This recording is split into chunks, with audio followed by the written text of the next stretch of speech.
So today I wanted to talk about Sparking Zero. Now, I've been seeing a lot of discussions online, on Twitter, on YouTube about the game, and I wanted to kind of toss my own opinion into some of these topics because I've been seeing it a lot and I've really been wanting to talk about it for a while.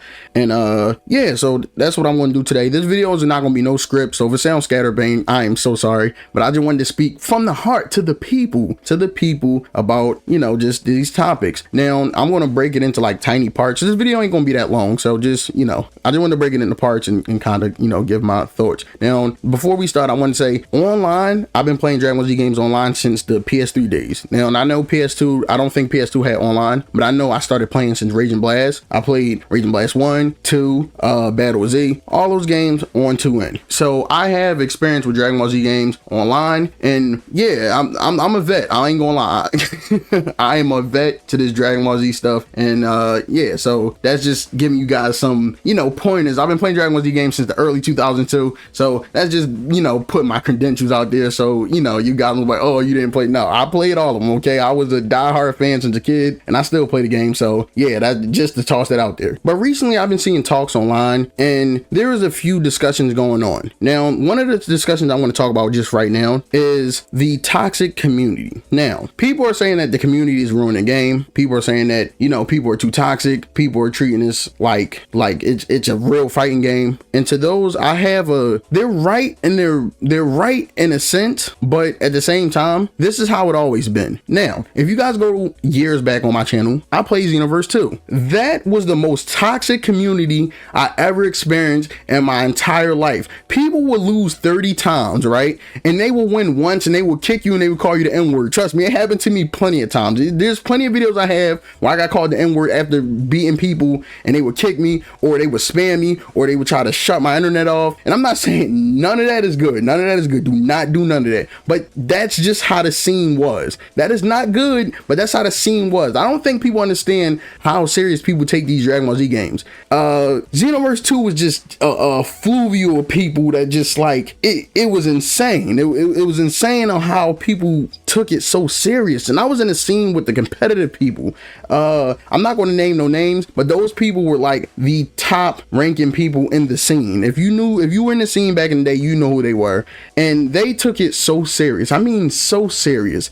I remember I made a video one time of another Xenoverse YouTuber playing against another Xenoverse player, and literally bro got mad because I posted the clip after I told him I was going to post the clip, because I'm like, well, you two guys are good. And when he lost, he really got mad at me and tried to make a video on me because he lost. That's how the scene just operates, okay? That's how the scene operates. I don't know why they do it, but that's just how it always been. And I think more casual people are starting to see it. More content creators are starting to see it, because a lot more people are playing Sparking Zero. Now, and they're seeing it, and they're like, whoa, man, this is crazy. Brother, I'm telling you, it's been like this since motherfucking 2015. Even when Xenoverse 1 came out, it been like this. Even when Raging Blast 2 came out, Raging Blast 1, it always been like this. As a kid, as a teenager, I used to play Raging Blast 1, and I got pretty good, okay? And I would beat people, I would get called the N-word immediately. People wanted me to die, and I realized, like, yo, these people take this serious. Even as a kid, I didn't take it that serious. But these people, they lived,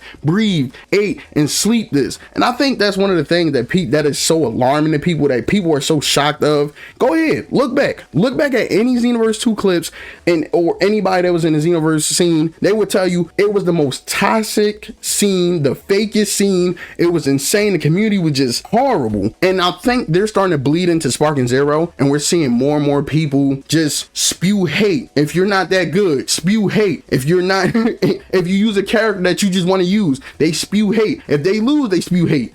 No matter what, the hatred is going to be spewed, and you just got to understand, like, that's just how the scene is. I think people think like the competitive scene or the online scene is going to be wholesome. No, I walked into this knowing this is not going to be wholesome, and that leads me to my other point. It wasn't going to be wholesome because the game wasn't going to be balanced. Now, if you never played Tenkaichi 1, 2, or 3, I'll tell you this now. That game was not balanced for shit, okay? It was not balanced for shit. Anybody that grew up playing Tenkaichi, let's say Tenkaichi 3, right? Even though Tenkaichi 2 was better, let's say Tenkaichi 3, right? If you grew up playing Tenkaichi 3, everybody had set rules. You couldn't use Gogeta, you couldn't use fusions, you couldn't use Kid Buu, and you couldn't use Super Saiyan 2 Team Gohan. And you might be like, why? That motherfucking Father Insane Kamehameha was unblockable. You couldn't do nothing about it. Now, we had those ground rules as playing as kids, and a lot of people had that because they were broken, okay? The game was never balanced. Play Tenkaichi 1, 2, or 3 right now. Get an emulator, buy it. Don't emulate it, guys. Don't listen to me. Go buy the game and then play it. See how different it is. It's not going to be different. You want to know why? Because certain characters are just broke, and that's how the game was. I don't know why. That's how the game design was. Now, for me, personally, I like the game like that, and I'm explaining why. Because it's more Dragon Ball Z accurate, all right? It's lore. It's like lore accurate to the show, okay? If I'm using Gogeta, there is no fucking way Krillin should beat me, honestly. Even if I'm a horrible player, right? I want a lore accurate thing. That's why I had no desire on playing online. Sure, I put videos online and I played ranked online a few times, but walking into this, I had no desire going online because I knew the game was just not going to be balanced. This is not a fighting game by any means. This is an arena fighter. That doesn't make it a fighting game. It wasn't going to be balanced. People asking for nerfs, it's not going to happen. Stop trying to make it happen. Nerfs is not going to happen. It's like fetch. Stop trying to make fetch happen. It's not going to happen. That's not going to happen. And I think people got to understand that that's just how the game was. And I walked into it knowing this, and there's a lot of casual people who are walking into this taking it serious, taking it so serious like it's a fighting game. It's not. It's not a fighting game. It's never going to be a fighting game. It's unbalanced, and that's what it's supposed to be. For me, I understand it. I understood that walking into it. That's why I didn't do the whole online thing. No, I'm not doing that.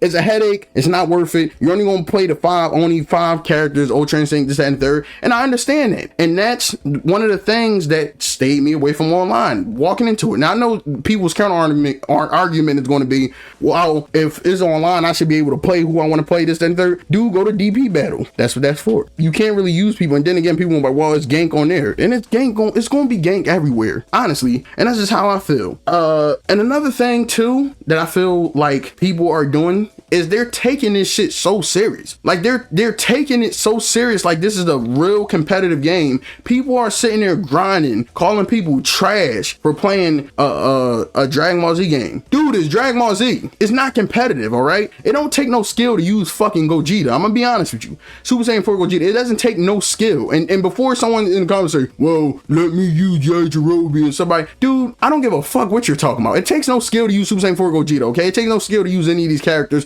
The game is supposed to be unbalanced. It's supposed to be more accurate to the show. That's why. That's the reason why. So, you know, I don't know what people are expecting or why people are taking this shit so serious. Don't, okay? Do not. Not everybody has to be a fucking pro. Not everybody has to be good. The game is meant to just to have fun. It's just shut your brain game off. That's what all this is. Stop taking shit so serious, all right? This game isn't meant for people to get hate and shit like that and all calling people trash and who's your main. I think that's the dumbest thing. This is not a fighting game. Stop saying who's your main. Nigga, I did not spend $70-$80 on this game to use only 5 characters. There's 100 and something characters. Use who you want to use. Just play the game how you want to play the game. Just have fun with the game. That's all you should do. That's all you should focus on. That's all you should do. If you want to play the online experience, you got to walk into it knowing people want to use the most broken characters. That's just how it is. That's how it is. Hey, that's how it is. It's like if you play Xenoverse 9 times out of 10 in 2018, you on Xenoverse, you're running into a hit player or a guy blue player. Hey, I didn't make the rules, but you just had to adapt. All right, that's just how it is. And yeah, I'm starting to see more and more like this, and it's getting really frustrating because I feel some people just really want to play the game, but they're walking into it not knowing that this is how people do it. The Dragon Ball Z community, the gaming community, has always been toxic. That's the fact. I don't think it's ever going to change, and that's just the pure honest fact.